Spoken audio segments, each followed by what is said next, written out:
अस्सलामुअलैकुम वरहमतुल्लाहि वबरकातुहू। ધોરણ 10 સામાજિક વિજ્ઞાન પાઠ 20 ભાગ 4 ભારતની સામાજિક સમસ્યાઓ અને પડકારો। કેમ છો વિદ્યાર્થીની મિત્રો?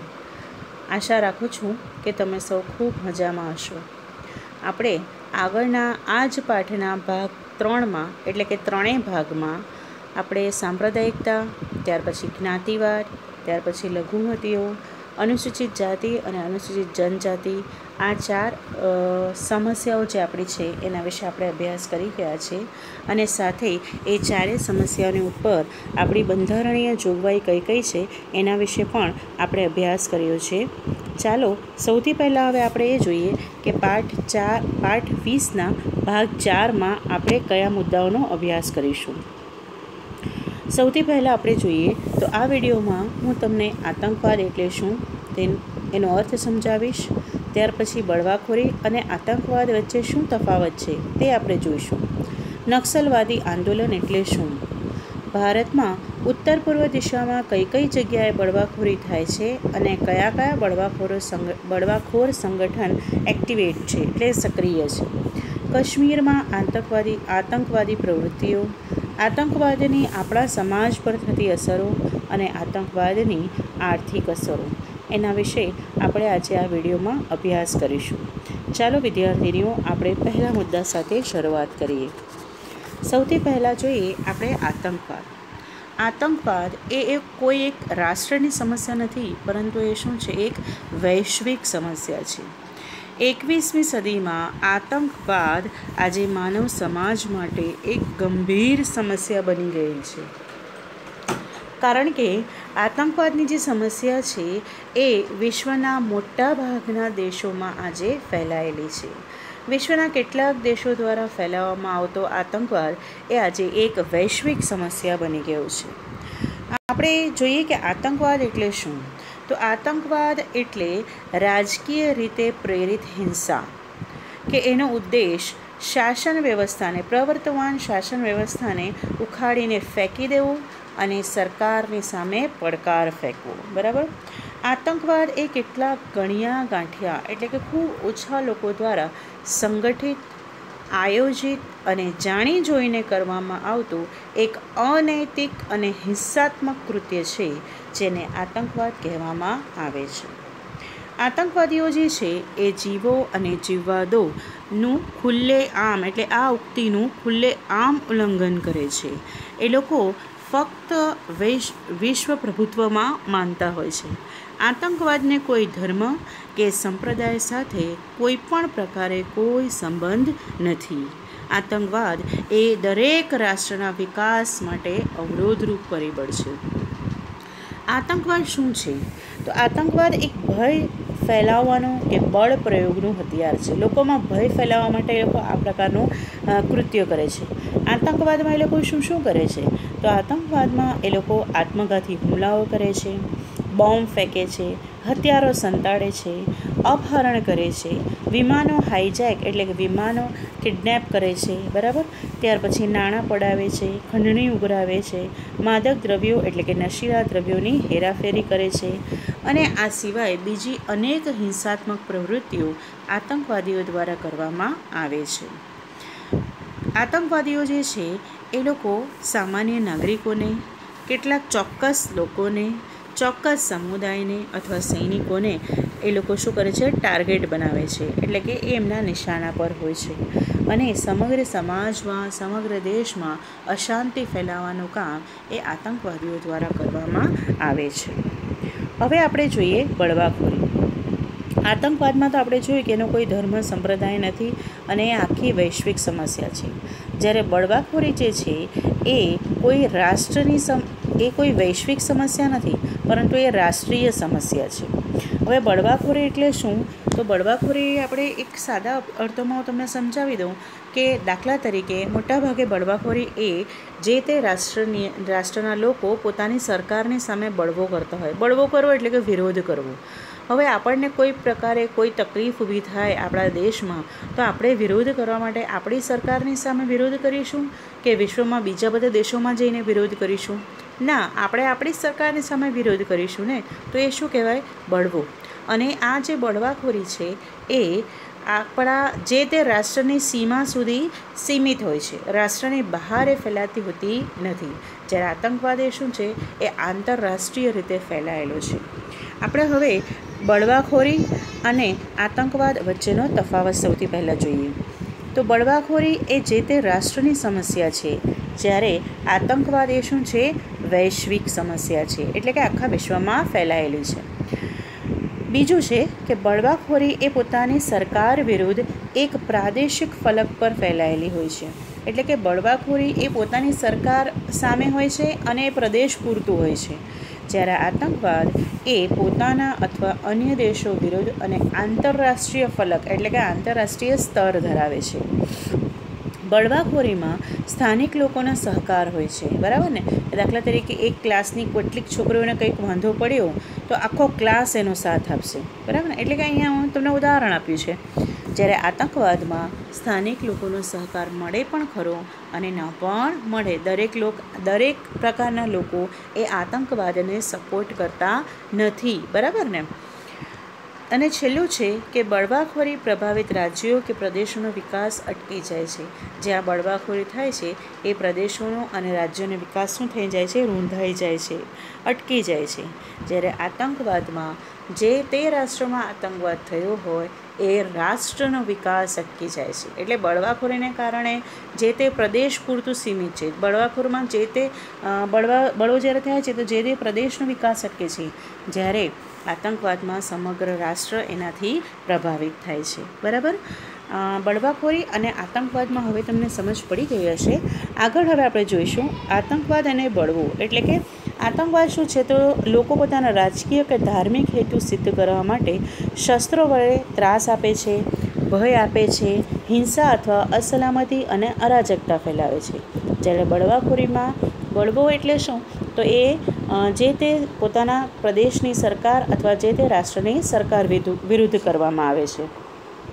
આગળ આપણે જોઈએ બળવાખોરી, આતંકવાદ અને ક્રાંતિકારી, એમાં શું ફેર છે.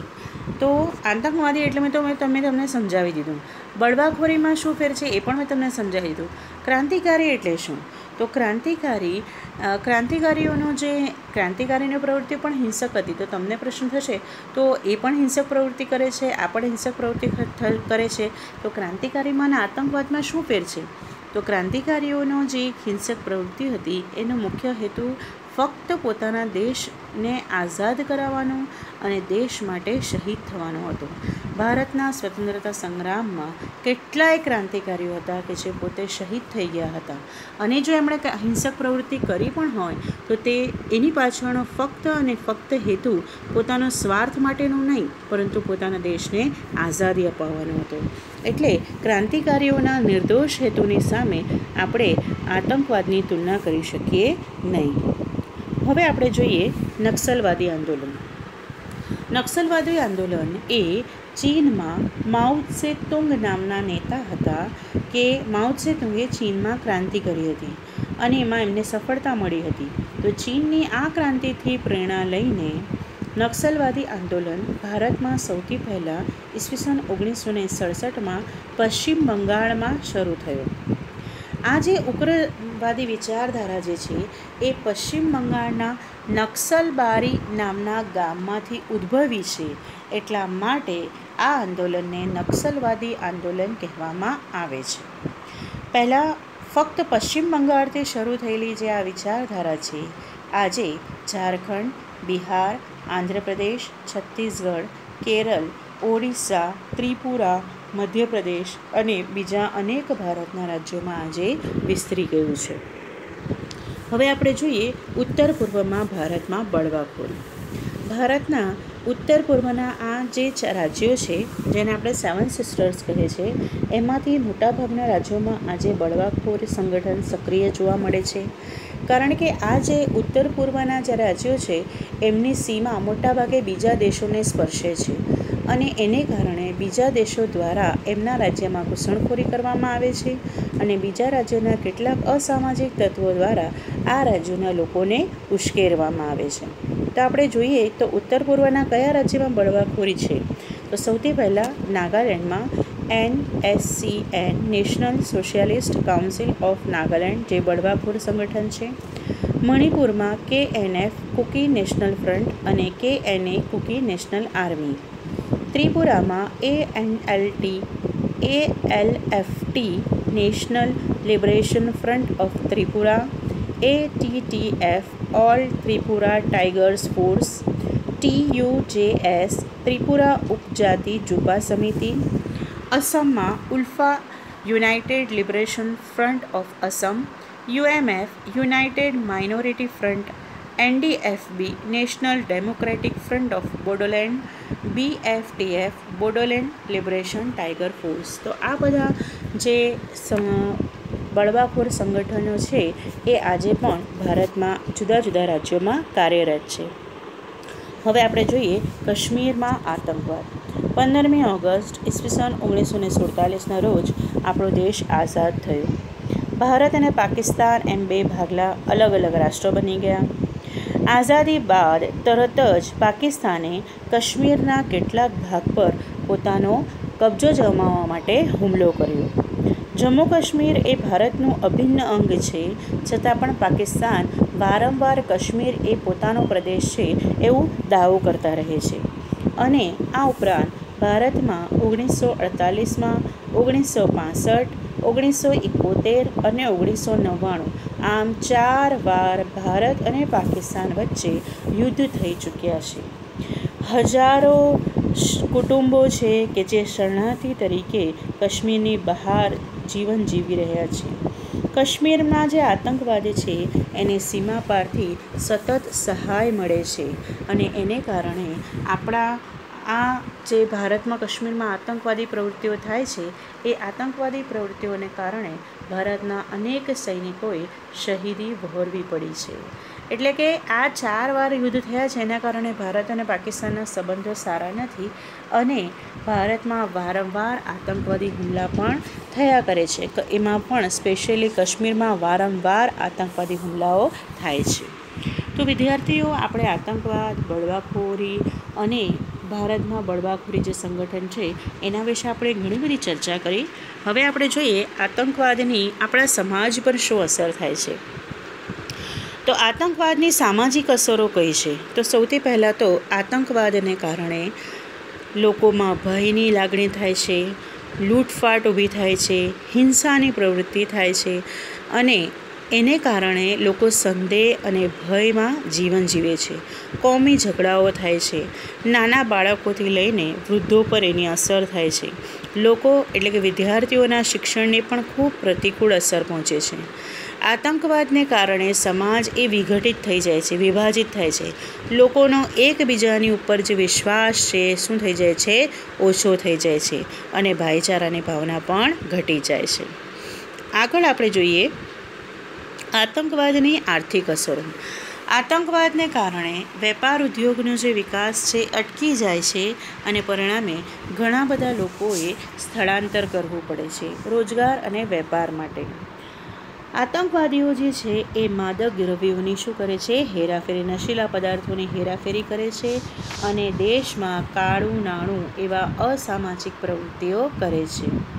આ ઉપરાંત આતંકવાદીઓ રેલવે, રેડિયો સ્ટેશન, રસ્તા, પુલ, સરકારી મિલકતો વગેરેને નુકસાન પહોંચાડે છે કે જેની મરામત પાછળ એટલે કે એની પુનઃસ્થાપન પાછળ સરકારને કરોડો રૂપિયા ખર્ચ કરવો પડે છે.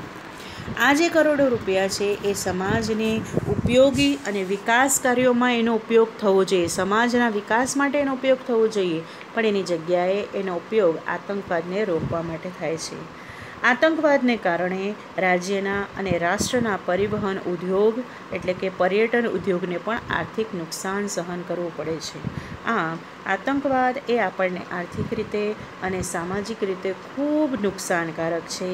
આપણે આ એક વૈશ્વિક સમસ્યા છે કે જેનું નિરાકરણ, એનો ઉકેલ લાવવો ખૂબ ખૂબ ખૂબ અનિવાર્ય છે. વિદ્યાર્થીનીઓ, આશા રાખું છું કે તમને પાઠ 20માં સંપૂર્ણ સમજ પડી ગઈ હશે. આના પછી મેં તમને અહીંયા સ્વાધ્યાયના કેટલાક પ્રશ્નો આપ્યા છે જે તમારે હવે તમારી નોટમાં લખીને રાખવાના છે. જ્યારે તમને જાણ કરવામાં આવે તે સમયે તમારે નોટ ચેક કરાવવાની છે. ચાલો હવે ખૂબ ઝડપથી નવા પાઠ અને નવા વિડીયો સાથે મળીશું. ત્યાં સુધી થેન્ક યુ.